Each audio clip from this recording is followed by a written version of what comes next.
Le ferroviaire, c'est un domaine passionnant où l'on peut parler d'histoire, de technique ou encore d'art. Aujourd'hui, je vous fais un petit quiz sur le monde ferroviaire.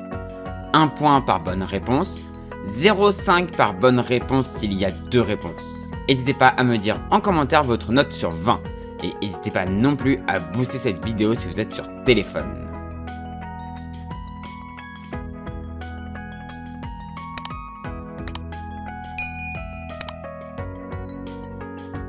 On commence par simple. Quelle locomotive diesel française avait écrit sur le côté « Cette locomotive respecte votre environnement » Réponse A, BB 67400. Réponse B, CC 72000. Réponse C, BB 63500. Réponse D, CC 72100.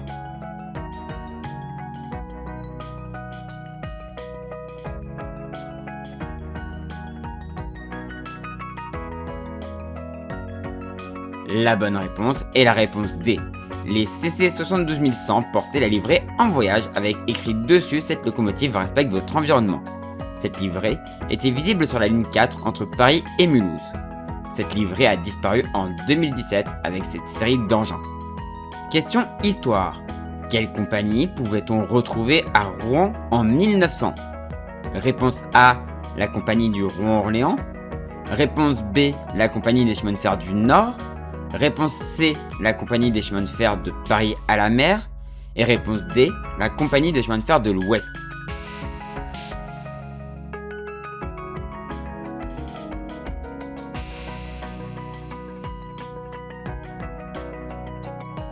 Les bonnes réponses, c'est les réponses B et D.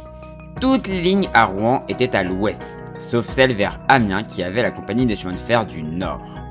Question 3. Combien de tensions électriques pour la traction existe-t-il en France ? Attention, je ne parle pas de métro. Réponse A, 1. Réponse B, 2. Réponse C, 3. Réponse D, 4.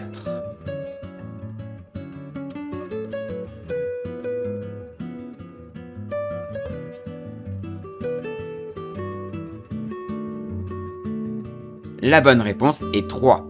On a le 750 volts continu par 3ème rail, le 1500 volts continu en caténaire, et enfin le 25 000 volts alternatif par caténaire. En vrai, il existe aussi le 850 volts continu avec 3ème rail, mais c'est pour le métro. Question 4. C'est quoi un W ? Réponse A, un train de voyageurs qui roule à vide. Réponse B, un type de wagon. Réponse C, un style de rail. Réponse D, un voyageur sans billet.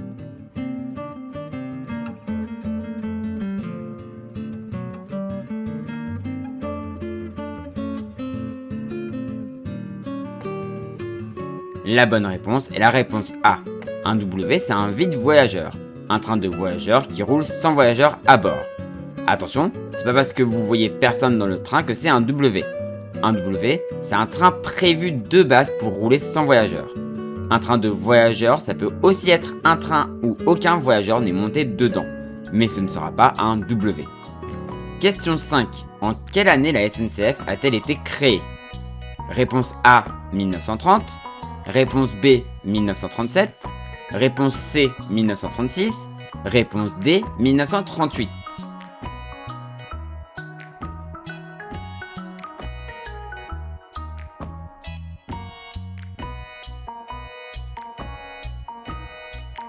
La bonne réponse est la réponse D. La SNCF a été créée en 1938 au moment de la nationalisation de toutes les anciennes compagnies encore en vie à ce moment-là. Question 6. Que veut dire cette signalisation ? Réponse A, reprise de vitesse. Réponse B, restriction de vitesse. Réponse C, ralentissement. Réponse D, répétition de vitesse.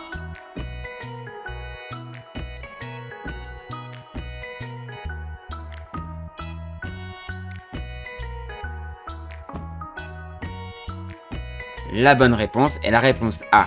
La pancarte R veut dire reprise de vitesse. Elle est implantée après une zone de restriction permanente de vitesse et permet à son dégagement par l'arrière du train de reprendre la vitesse limite de la ligne. Les agents connaissent cette limite ou on peut aussi la retrouver sur le livret de ligne. Question 7. Quelle ligne historique est la plus courte entre Paris et la mer? Réponse A, Paris-Le Havre. Réponse B, Paris-Calais. Réponse C, Paris-Le Tréport. Réponse D, Paris-Dieppe.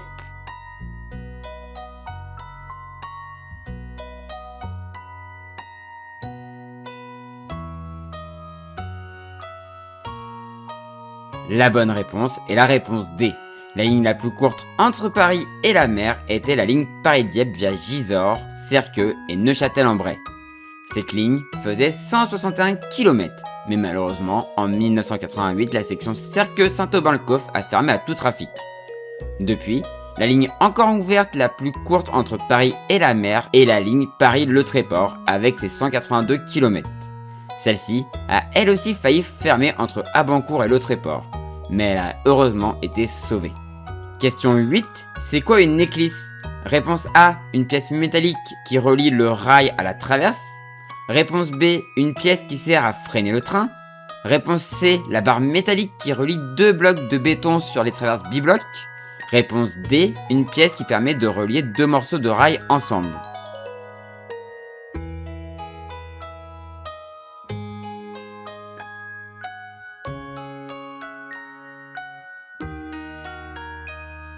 La bonne réponse est la réponse D. Les éclisses, c'est ça. Ça sert à maintenir deux morceaux de rail ensemble. D'ailleurs, c'est quand vous passez à l'endroit où il y a les éclisses que vous entendez le clac-clac. Les éclisses sont de moins en moins utilisées, car de plus en plus on utilise les longs rails soudés.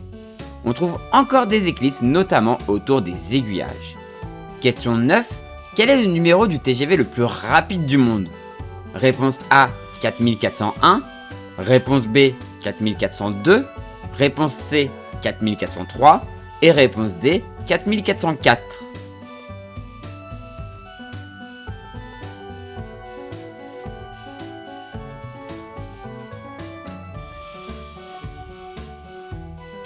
La bonne réponse est la réponse B. Le TGV le plus rapide du monde est le 4402. Ce jour-là, sa mission s'appelait V150. Elle a roulé dans sa belle livrée à 574,8 km/h le 3 avril 2007. Malheureusement, depuis elle a perdu sa belle livrée, mais des écrits sur sa nouvelle livrée permettent encore de la reconnaître sans voir son numéro. Question 10. Quel nom porte la forme en étoile du réseau ferroviaire français? Réponse A, étoile de Patrick. Réponse B, étoile de David. Réponse C, étoile de Legrand. Réponse D, étoile de Paris.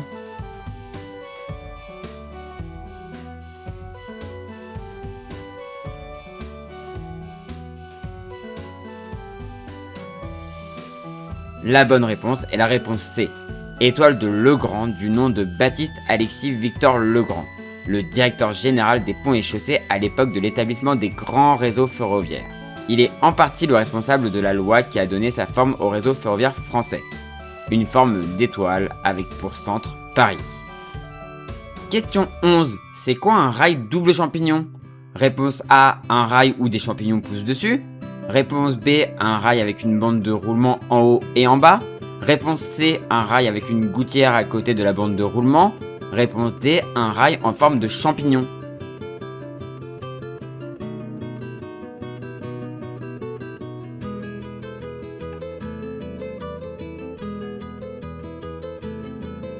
La bonne réponse est la réponse B.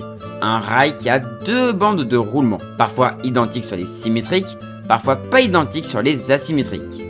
Le but de ces rails était d'allonger la durée de vie du rail en ayant juste à retourner quand il y a une partie trop abîmée.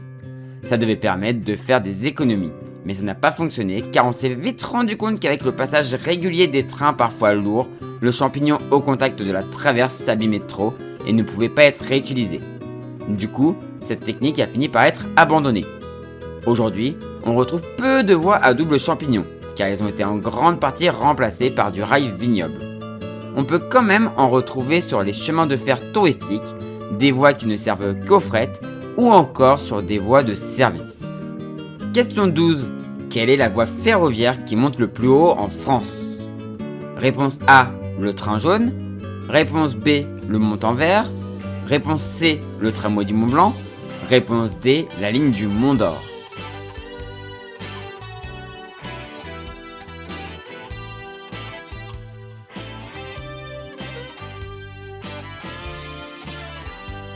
La bonne réponse est la réponse C.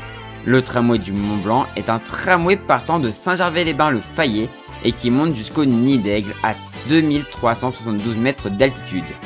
A l'origine, ce tram devait monter jusqu'au sommet du Mont Blanc, mais les difficultés financières de la compagnie, les difficultés techniques et la Première Guerre mondiale ont stoppé le projet au Nid d'Aigle.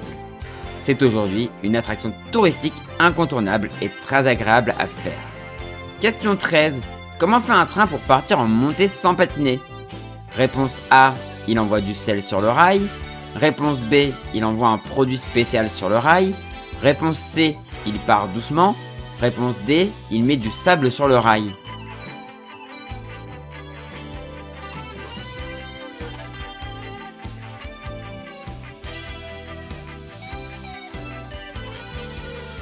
Les bonnes réponses sont les réponses C et D. Déjà, il essaye de partir doucement. Mais si cela ne suffit pas, il peut sabler le rail grâce à un petit tuyau disposé juste devant les roues et qui envoie un peu de sable.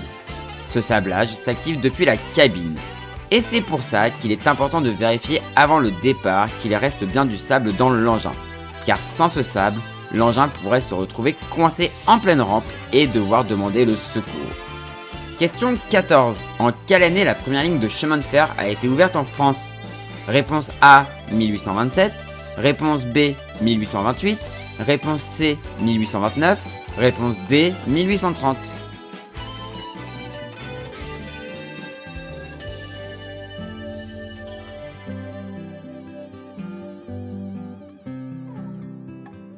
La bonne réponse est la réponse A.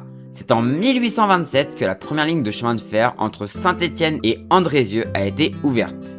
Il reste aujourd'hui des traces de cette ligne, même si une grande partie du tracé originel n'est plus utilisée.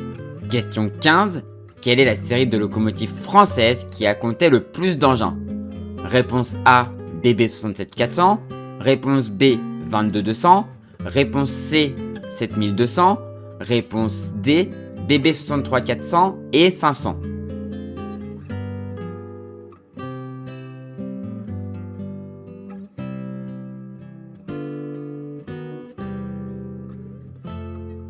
La bonne réponse est la réponse D, avec 603 engins de construits. Question 16. Quelle est la plus longue ligne de France? Réponse A, Paris-Brest. Réponse B, Paris-Toulouse. Réponse C, Paris-Lyon-Marseille. Réponse D, Paris-Bordeaux.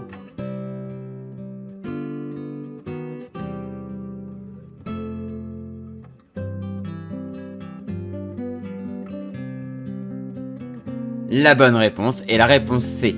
La ligne Paris-Lyon-Marseille, connue sous l'acronyme PLM, elle mesure 863 km. Elle a vu passer de grands trains express prestigieux comme le Mistral. Elle est entièrement électrifiée en 1500 volts, mais a perdu de sa superbe depuis l'ouverture de la LGV. Elle voit aujourd'hui passer pas mal de fret, mais aussi des trains de voyageurs semi-directs ou omnibus. Il n'y a pas si longtemps, le service était encore confortable à bord de rames Corail. Mais depuis quelques années, surtout entre Paris et Lyon, le service est beaucoup moins confortable à cause des régiolistes qui parcourent toute la distance entre Paris et Lyon. Question 17. Quel automoteur a été le plus construit en France? Réponse A, X2800. Réponse B, X5500 et 5800. Réponse C, X2100. Réponse D, X3800.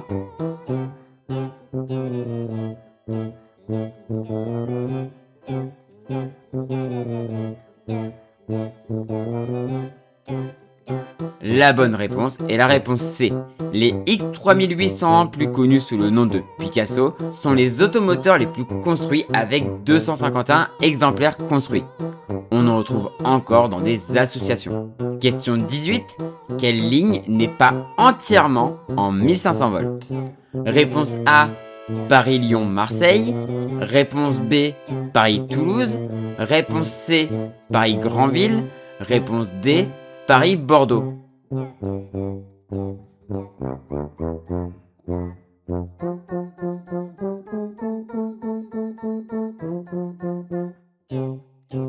La bonne réponse est la réponse C.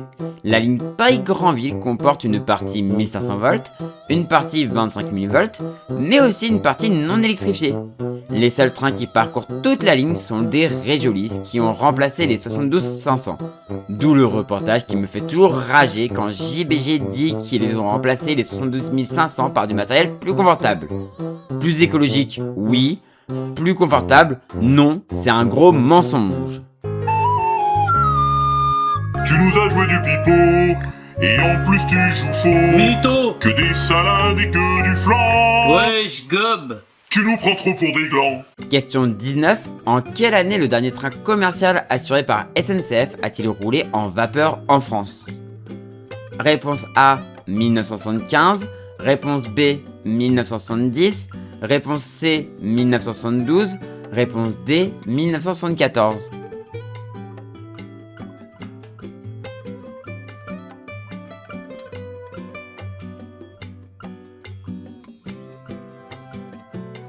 La bonne réponse est 1974, donc la réponse D. Plus précisément le 31 mars. Ce convoi était assuré entre Sarreguemines et Forbach par la 141 R73. Cette dernière est aujourd'hui préservée. Dernière question, 20e question. En quelle année le premier TGV a-t-il circulé? Réponse A, 1981. Réponse B, 1980. Réponse C, 1976. Réponse D, 1972.